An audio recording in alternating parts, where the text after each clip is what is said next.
What's up, everybody? It's Bryan Clayton, CEO, co-founder of GreenPow, here with you doing a Q&A for AO. Let's get into it. I'm here to answer some questions for you guys. Hopefully I can help you guys out and help you avoid some mistakes that I've made along the way.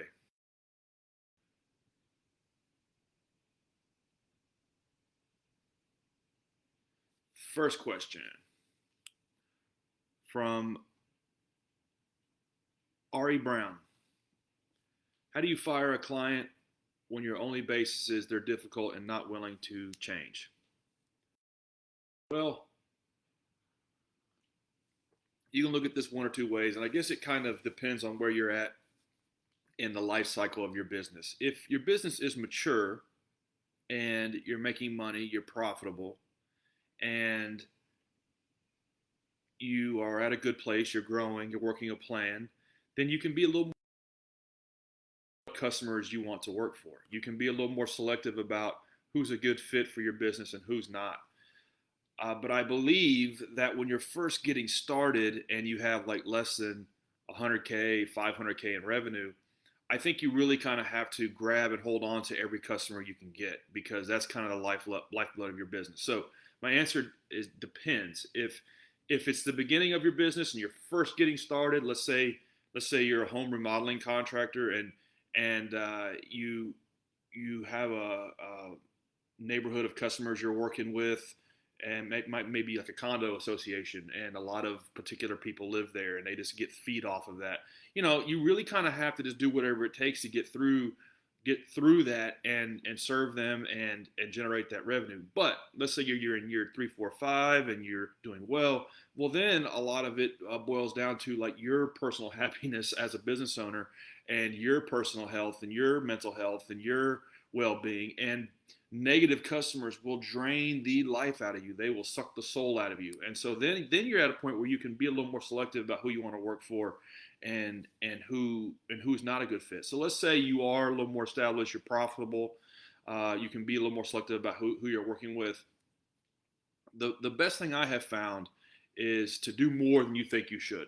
So if you can either do less, do the same amount of hand holding, or do more. I think you should do more, and here's why. Because if somebody's pissed off at you and feels like you did them wrong, no matter what you do, they're going to barbecue you on every review site out there on the internet. Yelp, Google, Facebook, all of these places that there might be industry specific ones. And it's just not worth that. With a little more finesse and a little more work, you can hand them off well. And so here's what I have found. I have found that if you keep a list of names and numbers of competitors that you know are good fits for some of these people, or maybe you're just getting started, and you call this person on the phone. If they won't answer the phone, write them an email or text message and say, "Hey, Mrs. Smith, I really appreciate the opportunity of working with you. I've actually grown my business to a point where I can no longer take on all of my workload. So unfortunately, I won't be able to take care of you anymore. But the good news is I went ahead and found 3 other options for you, and I let them know to expect your phone call. And they're about the same price and quality as me, and they'll be taking care of you from here. I apologize. I wish I could take care of you this season, but I just can't, because my business has outgrown what I'm capable of already doing." And then just leave it at that. They're not going to be happy, but they really won't have rational grounds to go and leave you bad reviews based on that. So my answer is, first, it depends. If you're just getting started, suck it up, work for whoever you can work for, and get the revenue going, and then learn, build systems, and then attract the kind of customer you want to work with. And then people who aren't good fits for that system, weed them out, hand them off to competitors. You'll build some good networking in the industry. You'll build some good relationships with other people that you're feeding work to, and that's the best way to handle it.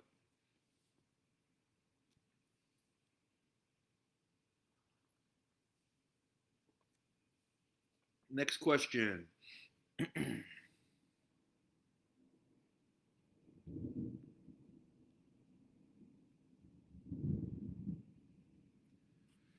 Which is better onboarding training, a private YouTube channel or trainual? I am in the process of redoing my onboarding and want to add videos for all aspects of the scope of work or standard operating procedures. I don't know if private YouTube channel will be better or something more detailed such as trainual would be better suited for a company wanting to get to a franchise level. This is from Heather Brockman.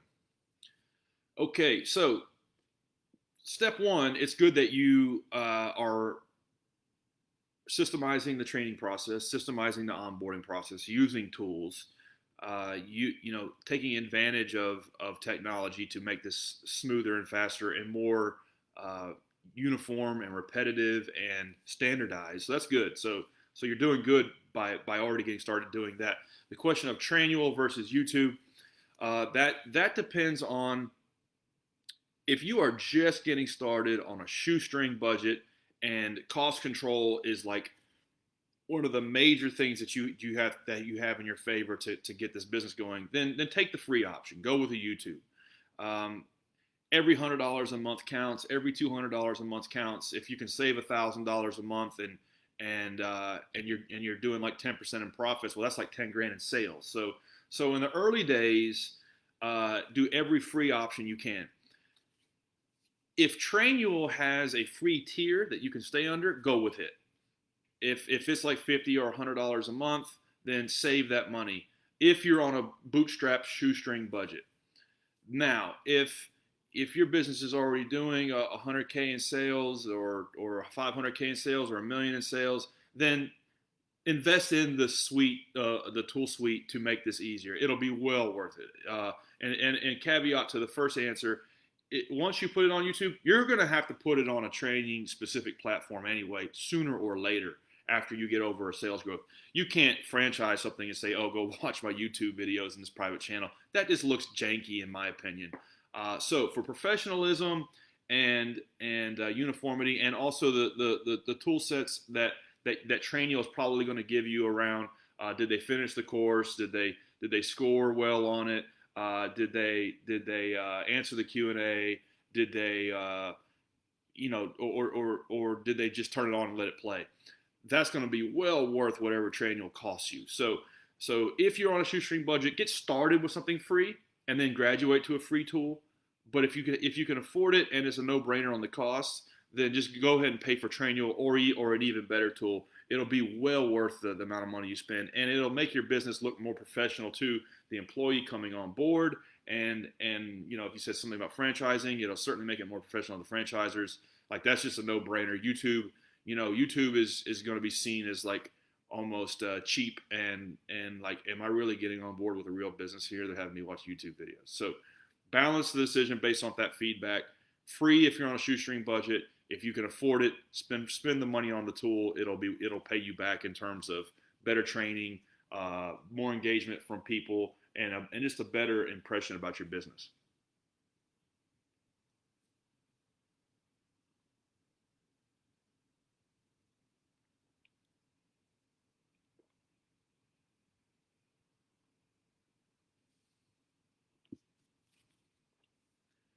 Gabor Rants, he asks, what are some quick wins I can implement to increase our bottom line profitability, and how should I go about doing them in the long term?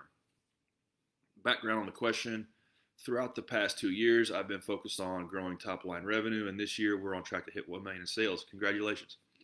We've been profitable all the way, but I feel like there's probably a lot of waste we could eliminate. Normally I'm a sales guy, not the savings guy, but I'm not sure how to get started, as well as how to make constant awareness to our bottom line an integral part of how we do business. We currently have a full-time accountant who can get me the reports I need. So 1 million in sales,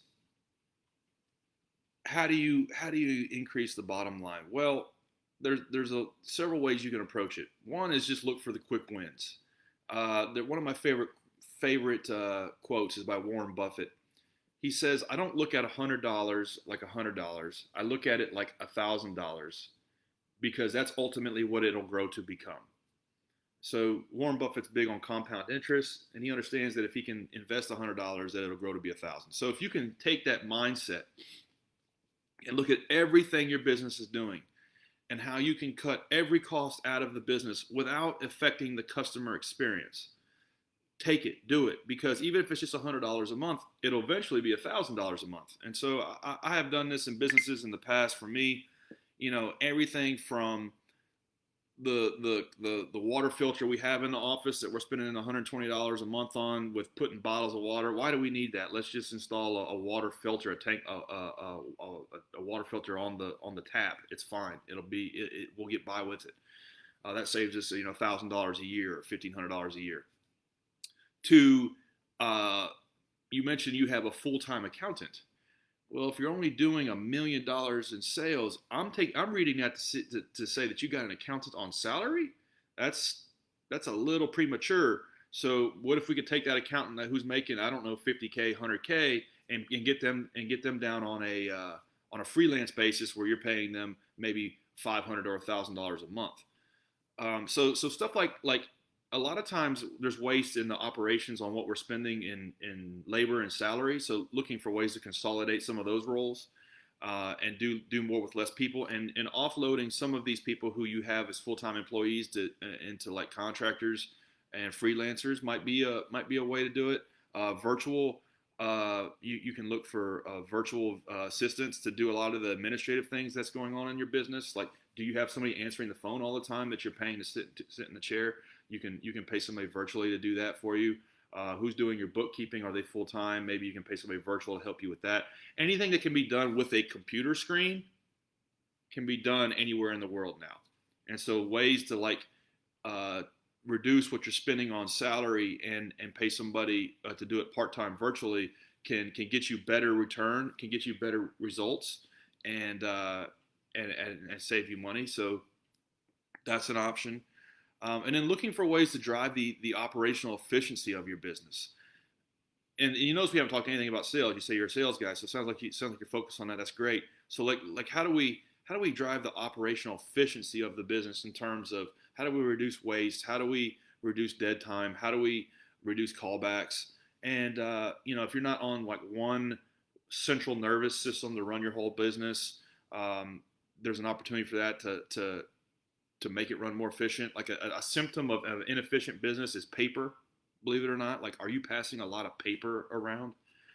That's a symptom of an inefficient process. It really should just be a screen.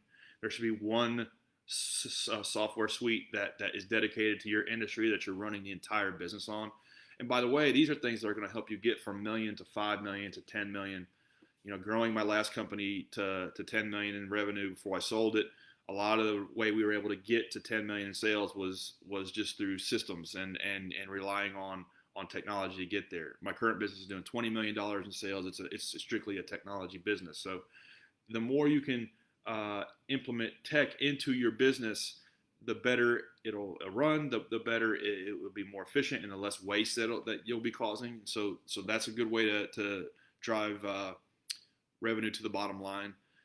So really just trying to focus on one piece of it at a time and eliminate as much waste you can in terms of things you're paying for that you don't necessarily need, people you're paying that you necessarily could use a virtual assistant for or a contractor for, and then what do the workflows look like in your business and where are they sloppy, and tuning those and making those more efficient. That's how you make more profit. And I think you're smart for taking this approach.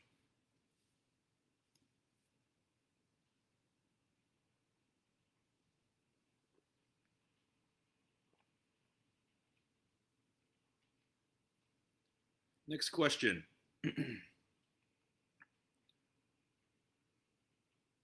Robin Turbin asks, time management. What time management system or process do you use and why? I want to be as productive as I can be, and I know there is software and good old-fashioned day planners. What are you using today to be efficient and manage your time?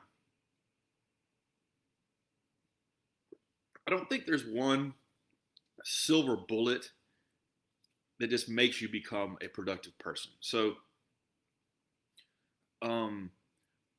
there's a philosophy in problem solving is if your problem is a tree, are you going to hack at the leaves or hack at the trunk and the root? And you really want to, like, asking what software solution is more hacking at the leaves. You really want to hack at the root and figure out, okay, what is the routine I'm doing to stay productive and not waste time? And that's going to boil back more towards philosophies and principles than it is software, which is like a counter. It's just like a contradictive answer to my previous response was software, software, software. I mean, yeah, software can help you, but that software is just going to tune. Like if you're 90% productive already and you're not wasting a bunch of time, software is going to tune the last 10% because this is more relates to like personal discipline and personal accountability. And so for me, my tool set is really simple. I use a tool called Trello, which is great for externalizing everything that I have to get done, whether it be me or my team or my sales team or my ops team or my dev team or my marketing team, or every team's got their own Trello board, and I'm managing the different teams and tasks and making sure everybody's doing what they're supposed to be doing. But it's not like Trello like takes me from a unproductive person to a productive person. It's like I was already like getting stuff done. Trello just kind of tunes it. So I would really like focus on getting the personal accountability piece solved, and that might just relate to goal setting for yourself personally. It might just be relate to hitting like laying out a number and that's like what the goal you're going to hit is, and then that's like an output metric, and then focus on the input metrics. And so this concept of output metrics and input metrics helps a lot of this productivity because it's like you are held accountable to get the stuff done. And so like an output metric might be, well, we're going to have to increase sales by 50% this month. Audacious goal. Okay, great. What's the input metric? Well, it means that normally we see 20 people a week, but now we're going to have to see 50. Okay, so what's that mean? Okay, well, that means 10 people a day. And that means like a person every hour and a half. And so like the input metrics, it's like I got to call a person every hour and a half. You know what I'm saying? So when it comes to like personal productivity, it's less like the tool and software, and it's like the bigger operational piece, and then the tool is like the layer on the top that kind of holds it together. And you don't really have to overthink that. Just get the best in class that there's out there today that works for you. For me, it's Trello.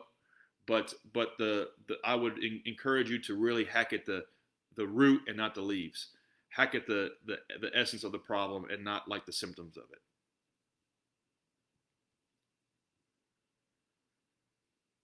Next question is from Sarah Hamilton.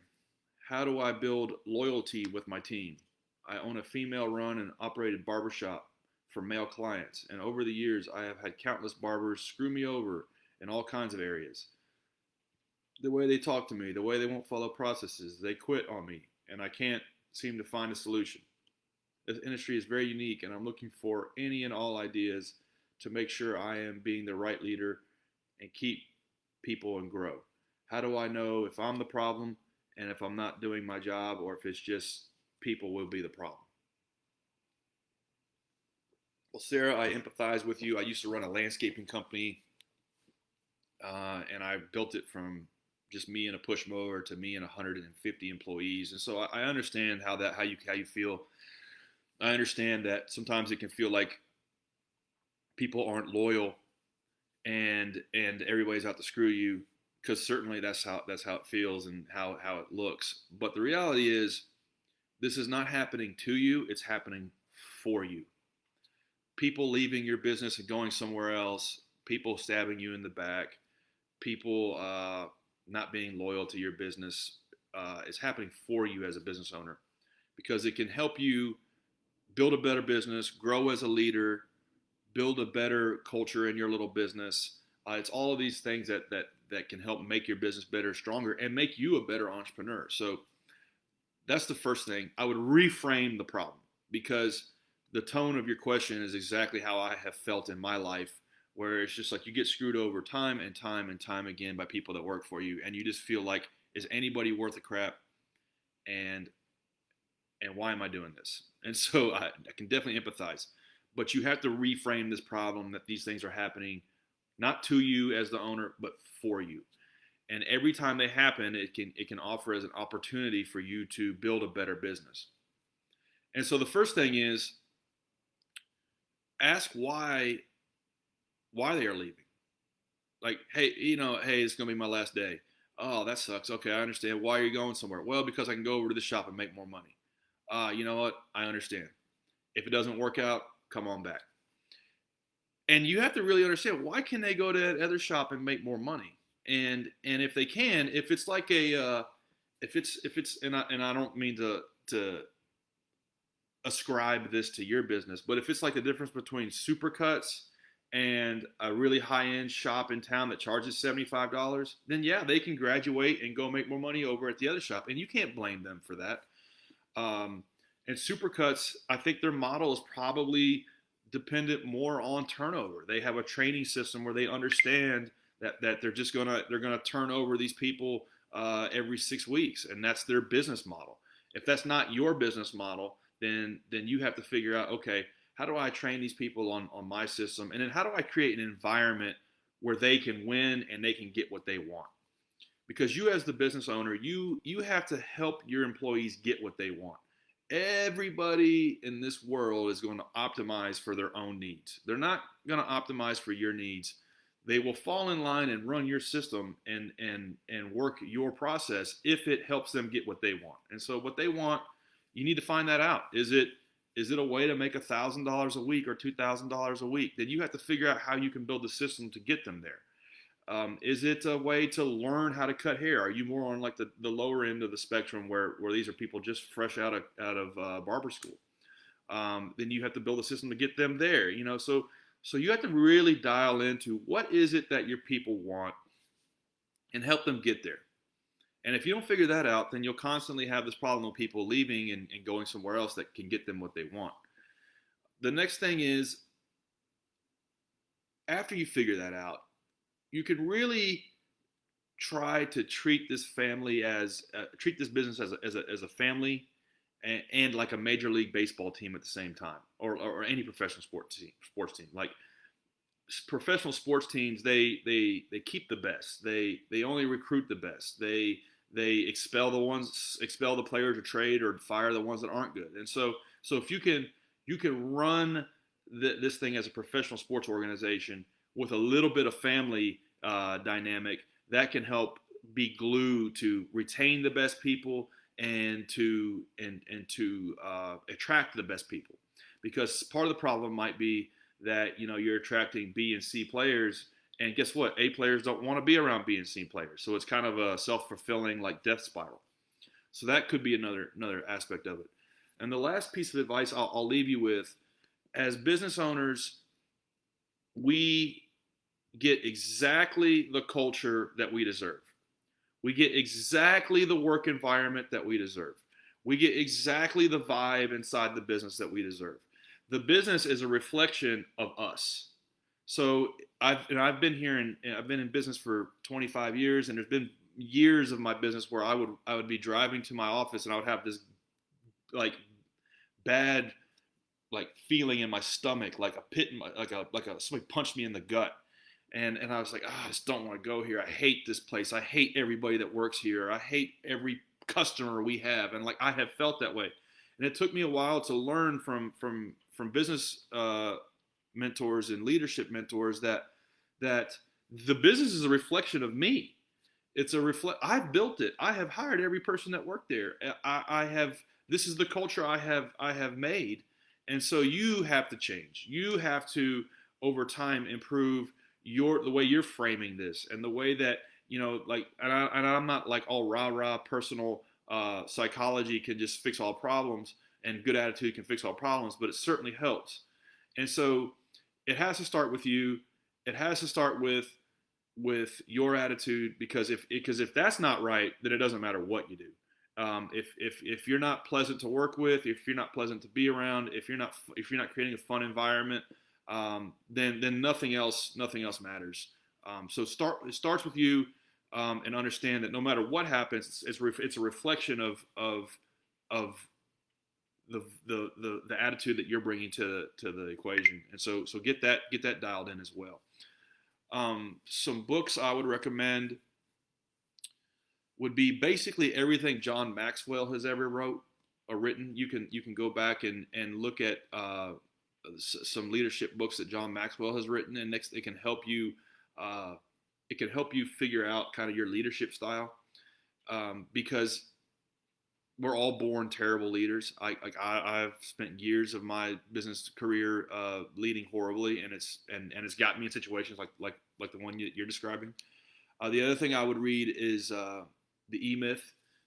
It's a good book about how you create a humming, systemized, organized business that people want to come work for. And I would be reading a book every month. If you're not gonna, you got to invest in yourself. You gotta if you want to level up as a business owner and grow this thing and make a thriving business, then you're gonna have to level up. That's one of the beautiful things about business. So that's my feedback. That's my advice. I hope it helps.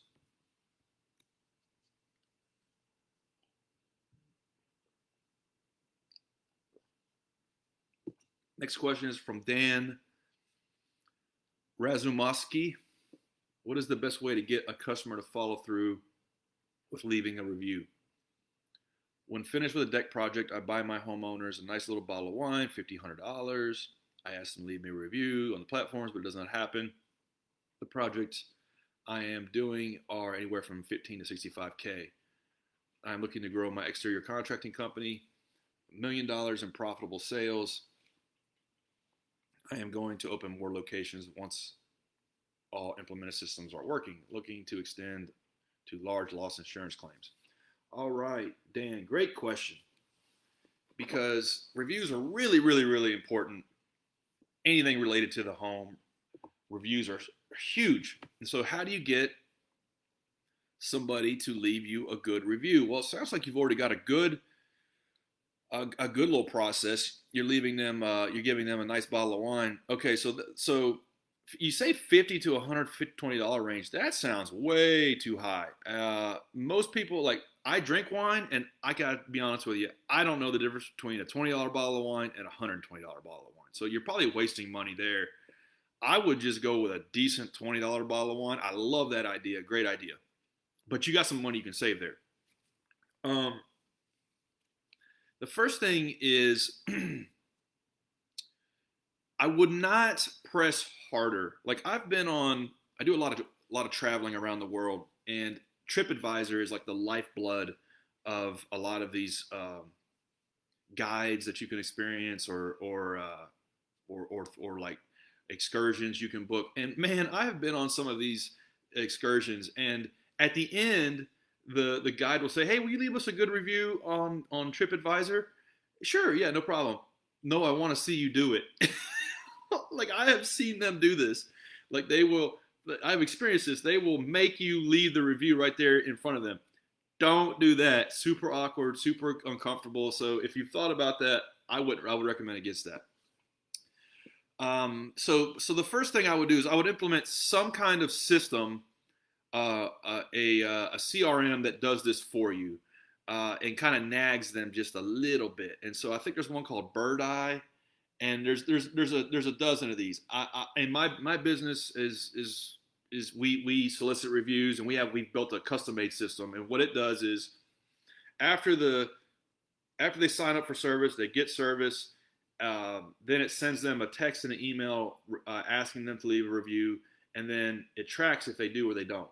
And if they do, then it leaves them alone. If they don't, it reminds them every week or so. I would recommend implementing a system like that. I believe one is called Bird Eye. I've seen advertised, because that'll help you with a lot of it. It's like it sends them a little text message with a picture, maybe of your logo, of your face, or whatever. You with a thumbs up, like, "Hey, did you like how's the deck working out?" And that's another thing too, is you can layer this in with follow up. And so it's like maybe 2 weeks later, "Hey, how's the deck?" An automatic thing that happens to every customer. "How is the deck working out? Is there any cracks? Is the paint peeling? And are any boards squeaky? Are everything cool?" One thing you can expect is as the pressure treating wears off, it might change color just a little bit. I just want to make sure you're completely happy. So layer in the solicitation of the review with follow-up. So it's kind of like hitting two birds with one stone. You're following up like at the 2 week mark, 2 month part, 6 month milestone, and it's making sure they're happy. And so this will do a couple things. It'll make them warm and fuzzy, tee them up, get them all warm to leave a review, and then also to help you with word of mouth. It's like, you know what, this guy, this guy, Dan, he's like, I wish my dentist had the kind of customer service my deck builder does. Like you want to like just knock their socks off with the follow up, and then layer in the ask for the review along with that. It's like, hey, how's the deck treating you? It's good. No nails popping up or anything like that. Awesome. If you don't mind, reviews really help me. Would you mind leaving me a good review on Yelp? Here's the link. And I would do all of this manually at first with spreadsheets, followed up on March 23rd, leave a review, yes, no, okay, follow back up in 3 weeks, and I would track it all with spreadsheets, and then I would look for a way to systemize all of it with a software tool that I could buy. Hope that helps. Great question.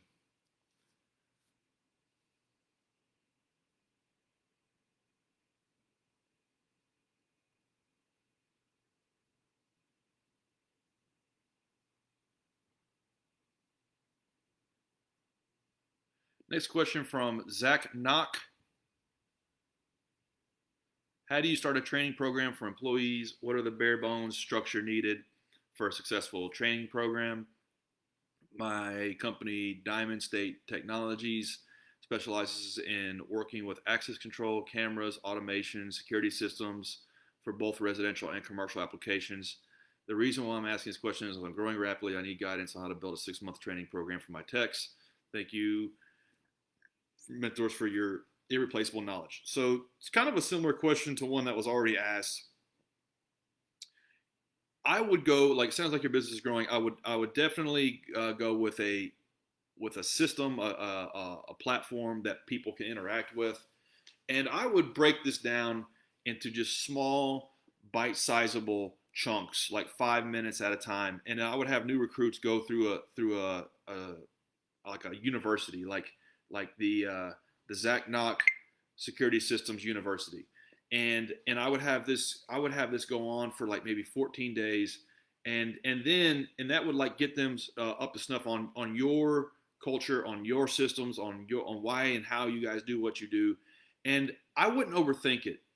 I would do everything that I'm already doing, training a new employee, and then I would figure out how to map that to a video series. And so it's like, step one, hey, welcome aboard. Thanks for coming on. Like, here's your employee. Here's your uniform. You got to wear this thing every day. Well, it needs to be clean. And the reason why is because our business is the best in the market. We actually care about our presentation. If you notice, all of our trucks and vans are clean, and like that's why it's important. And we want the customer to feel confident that they've hired the right security company, because appearance really matters in this business. And so that's why it's important your shirt is free of any stains, and we'll issue you a new set of uniforms every other Monday, whatever. Like, just going through, you videotaping this, and you can almost just like the first iteration of this, just walk through what you're doing with a new employee and videotape it. You don't have to overthink it. And then like I would have like questions around every little module, and everything from like what to expect day one, what to do on their first day, when people get paid, what's the protocol when they get to a customer's property, and like what are the 10, 12 things, like checklists that they have to do. Like, I would read a book called The Checklist Manifesto, and this is a book about why do airplanes rarely crash? It's because pilots follow this rigorous checklist. The whole world, like, of systems runs on checklists. And so I would have like checklists in the business, and then the training system would cover these checklists, and then I would have questions on how people understand how all of it comes together. So the bigger piece of my advice is to not overthink it. Just get the first iteration out. When I say iteration, it's like this the first like attempt, and then keep improving it, because you really don't know the extent of what this training system needs to look like. Just get something out there and get it bouncing off of new employees, and then and then like get their feedback and like maybe check in with them a month later. It's like, hey, the training system, where were you still confused? Or when they screw up and they do something wrong, like, okay, now I need to figure out where I screwed up on my training system. And so that's the really good thing. It's like employees are going to screw up. They're going to do things that are outside of the processes of the business, and then you get to go back and figure out, where did I mess up on my training system? Was it not, did I not make them watch 3 videos on the same topic? Did I not go into depth enough? Were the questions not hard enough? So you can tune it. So step 1, get the first version out. Step 2, figure out feedback from people who are using it. Step 3, go back to the training system every time somebody screws up and constantly tune it, make it better and better. Over the course of a year, 2 years, maybe 10 or 20 or 30 employees go through this thing, then you'll have a good training system. But coming out of the gate with the perfect training system, not going to happen.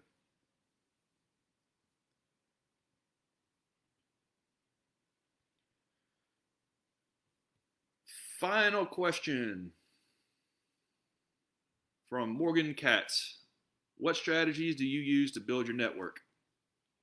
I work with companies to help them maintain their season tickets to concert venues, sports teams, etc. I am very active on LinkedIn and in-person networking events prior to COVID. But looking for new options to add in, I am looking for ways to use networking groups, associations to develop more relationships, to get even more in with large customers. We fill in the gaps in corporate ticketing. We help companies manage their season and event tickets. We help keep them compliant, prove trackable data, while easing the process of season ticket management. Okay, so I'm not a big networking guy. Like I just feel like every event I go to, I'm getting bombarded with people who want to sell me stuff, and so I don't have the silver bullet answer for your question. Like, how do you network better, and how do you like extract sales out of people you're networking with? I don't know any good answer to that question because personally, it annoys me. That's why I don't go to networking events. The networking I do happens organically, happens in groups like this. It helps with me mentoring people, and I meet people. So like for me, like any sort of networking, I just feel like should happen organically and it should just like any sales that comes out of it, it should be like a natural serendipitous result from it. So I wouldn't like look at networking as a sales channel. I guess that's my response. It's like I would not look at like, okay, how do I get more sales out of networking events? And no, that's not how I would look at it. I would really go back to your value proposition and try to figure out, okay, what is a way that I can pitch somebody that solves a problem for them, and how do I just be the best at that, and then how do I run a sales process around that? And like, I mean, I could open up my LinkedIn right now and it's got like 480 DMs, and that's just from last week. And everybody, like not everybody, but 90% of the people in that DM box are trying to sell me something. And so I think that's saturated. I think I think the way traditional like networking done and is done and how it can relate to sales is just like over a decade adding value and asking nothing. And if you do that enough, then naturally you'll get a reputation, and you'll get a robust network of people around you that kind of helps reinforce whatever other sales process you're running. And so if you can literally add value, and I don't know how that is, maybe it's like if you can, people that have events with season tickets, I guess you're trying to sell people to buy season tickets. Um, throw them a free ticket every once in a while. That's what I would do. And then ask nothing. Don't even pitch them. Like, try to figure out a way to throw a free ticket to a thing to somebody who might buy one. You might even like upgrade somebody's seats every once in a while. Just figure out a way to add value and ask nothing. I think is how networking can help you achieve your business objectives. But going to a networking event and trying to pitch people is not how I approach it, because me personally, I think that's annoying. Actually, we have one more question. Joe Nugent. what do you suggest as far as paying independent contractors who I contract to help me facilitate providing my services to my customers? I own a home inspection business and I'm turning away 5 to 8 inspections per week. I'm looking to partner with another inspection company, solopreneur, who is not as busy so I can make money while working less. How do I do the billing, collect from the client and send to inspection company, have them collect or send me a check? Okay, it's a good question. A little bit of a slippery slope. So contractors are difficult because if you get somebody on board who's working for you and like you're paying them and it grows to a point where they're working like 30 or 40 hours a week and their only thing is doing stuff with you, then that's an employee that's not a contractor, and that can get you into trouble. So if it's truly a relationship where you are the your primary contractor, they're the subcontractor, and they're working for themselves on an ongoing basis. They're working for other companies. They have their own business, and you're just subcontracting work out to them. Then that can work. But if it grows into a point where they're basically like showing up for you every day and like representing your company, they have your company's logo on their shirt. Then their employee and the state is going to find out about that sooner or later, and then you're going to have a big bill associated with that. So just be careful with the subcontractor thing. The next piece of it is the only thing they should do and touch is the execution of the work, and following your process, your checklist, your system. Don't just send them out there to do whatever they want. They have to follow your system, and minimize as much as you can in terms of billing, collecting, quoting, because you really kind of want to manage that. You want to manage the customer inbounds to you. You quote them. Hey, okay, it sounds great. Hey, listen, my inspector Jeff is going to be out there on Tuesday. He'll be there at 8:30, and it'll take him 3 hours. When it gets done, we will send you the report, and then we'll send you an invoice on Square or PayPal or Stripe or whatever you're using, and then you can just pay us with credit card or e-check or whatever. I would like have them collect them and send me a check. No, I wouldn't do that. You need to manage the billing. You need to manage the scheduling. You need to manage all of that in your system and treat this contractor almost as like it's your employee, but they're working for other people. They have to be, or else they're not a contractor. And they're doing their own thing. They're just kind of coming in with you a day or two a week, and they're still solo and they're still independent, but they're still in your system. You don't want to just let them go do their own thing. They collect a check, they give you a cut or whatever. You need to handle all of that through your business. And just imagine it as if it is your employee and this is part of your business, and the contractor is just kind of filling in the gap a little bit. That's how I would approach it. Thanks, everybody. I had a great time. I will see y'all next month. Y'all keep working hard, keep grinding, keep up the slog. Your business is your path to freedom. It is the thing that can help you make something of yourself. Your business. We are all lucky to be in business for ourselves. We're all lucky to be in a country, in a place where we can choose our own destiny and chart our own course through life by building a business that perhaps one day we could sell or hand off to our family. What an awesome thing. So yeah, everybody keep working hard and improving their station in life. And I will see y'all next month. Peace.